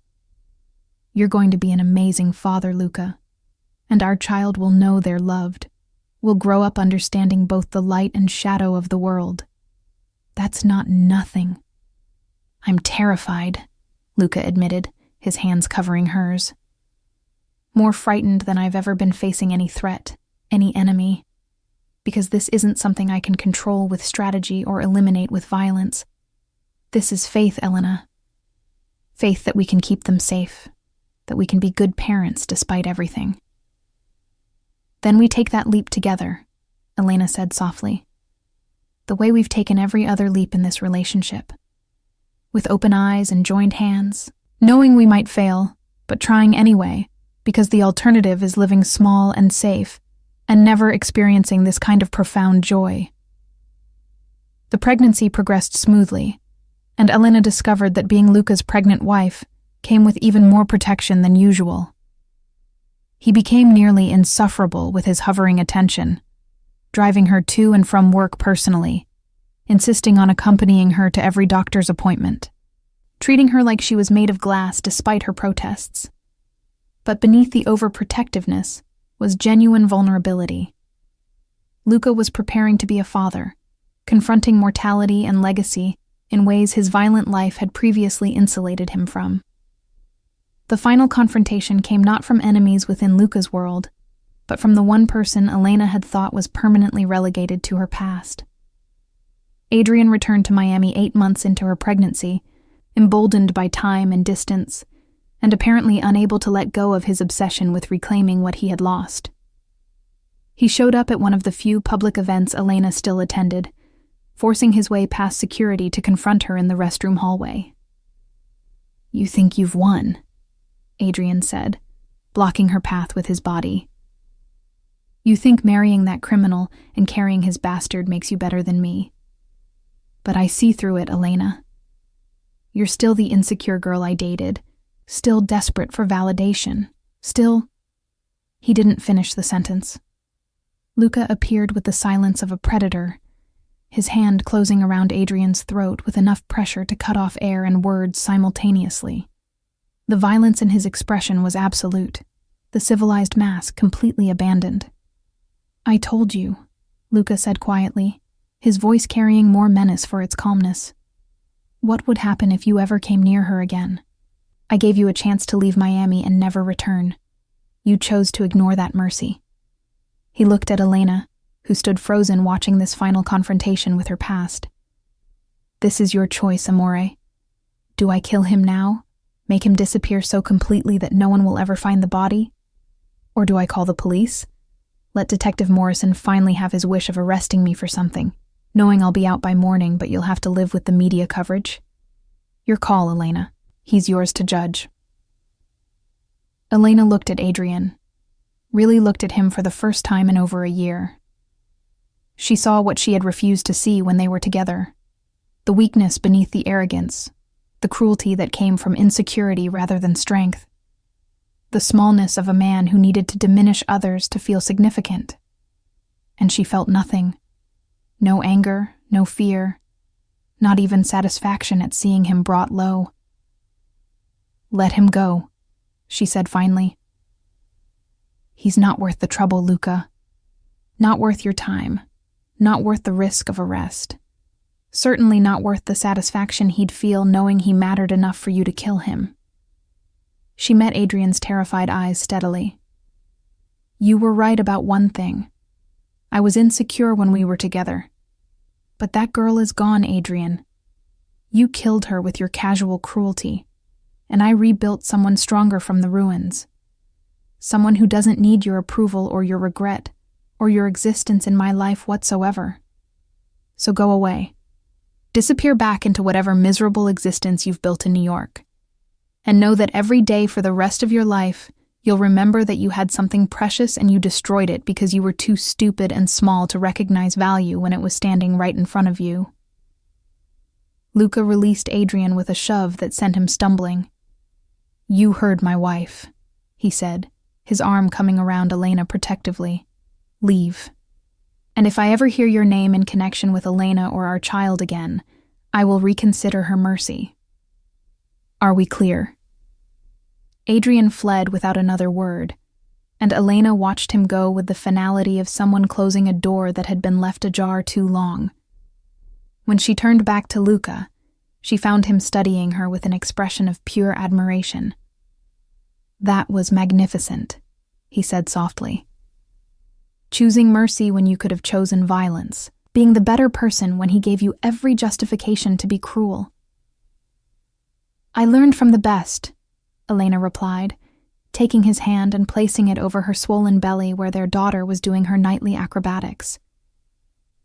"You've taught me that real power doesn't need to prove itself with violence, that sometimes the strongest choice is the compassionate one." "You've taught me that too," Luca admitted. "Every day, you remind me that there's more to life than the empire I've built.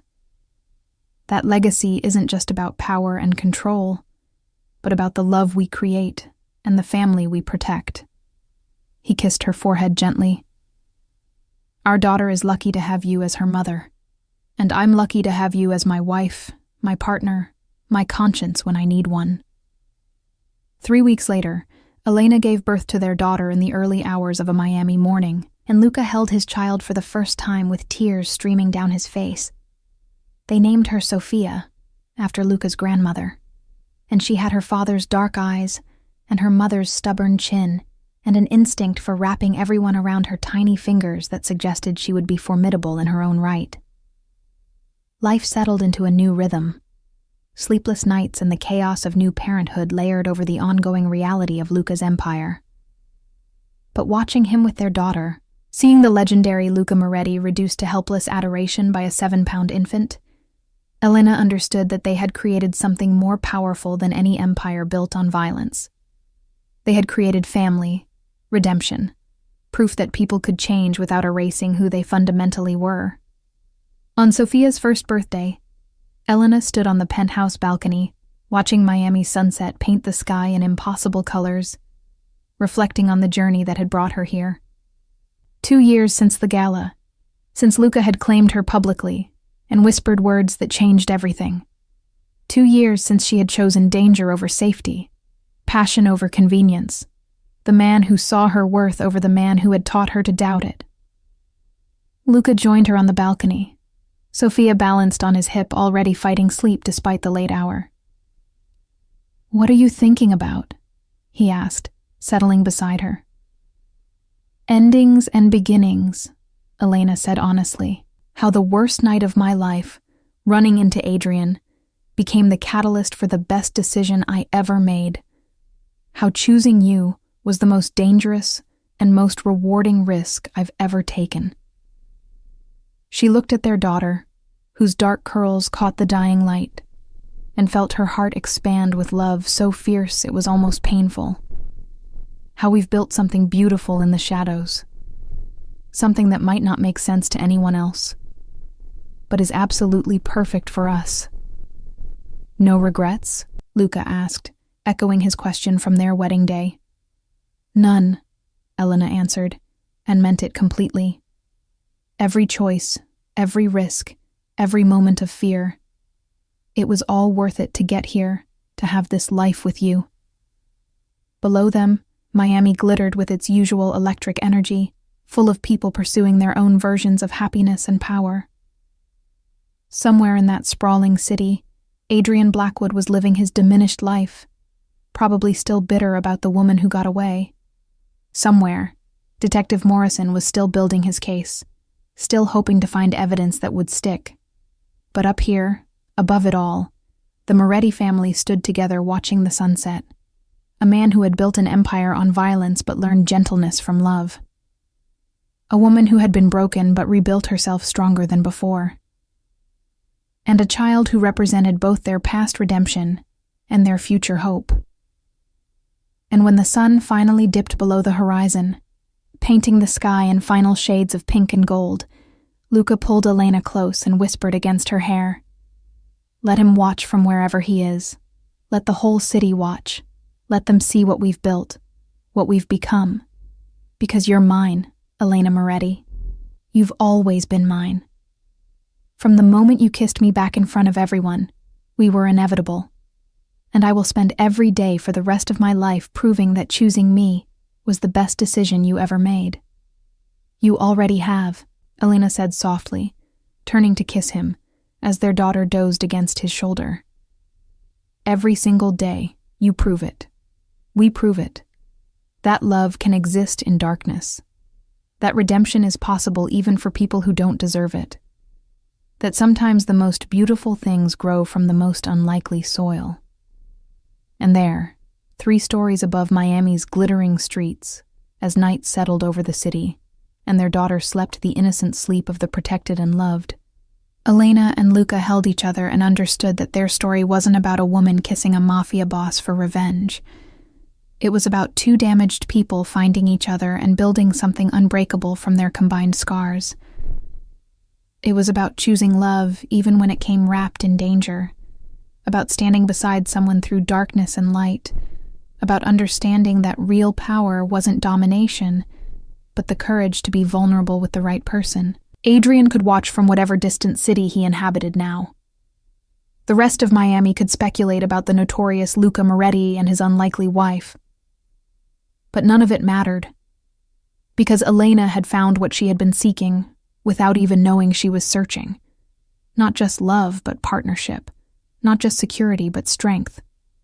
Not just a man who wanted her, but a man who helped her become the best version of herself. And that, she thought as Luca carried their sleeping daughter inside and then returned to pull Elena into his arms for one more kiss beneath Miami's emerging stars, was worth every risk she had taken, every moment of fear she had endured, every choice that had led her to this moment, this man, this life. She had kissed a mafia boss in front of her ex-boyfriend. He had whispered for him to watch what he had lost, and in doing so, they had both won everything that mattered. The city sparkled below them, indifferent and eternal, and above it, the Morettis stood together, proof that even in a world built on violence and shadows, love could flourish, redemption could occur, and sometimes the most dangerous choice was actually the safest one to make, because being safe meant living small, and Elena Martinez Moretti had learned, through fire and choice and the love of a dangerous man, that she was built for so much more than small. She was built for this, for empire and family, for standing beside someone who ruled the shadows while teaching her daughter to walk in light, for being both soft and strong, vulnerable and fierce, the woman who had been broken and the woman who emerged unbreakable from those fractures. And as Miami's night settled around them and Luca held her like she was the only thing keeping him tethered to humanity, Elena smiled and thought, "Let them watch. Let them all watch what I found when I stopped playing it safe and started choosing joy over security, passion over convenience, love over fear. Let them watch, and let them wonder how someone like her ended up with someone like him. Only they would ever know the truth, that she hadn't ended up with him at all. They had found each other, claimed each other, chosen each other again and again through every challenge and threat and moment of doubt. And they would keep choosing each other, every day, for however long their dangerous, beautiful life allowed. That was their story. That was their truth. That was their forever, hard-won and fiercely protected and absolutely, perfectly theirs.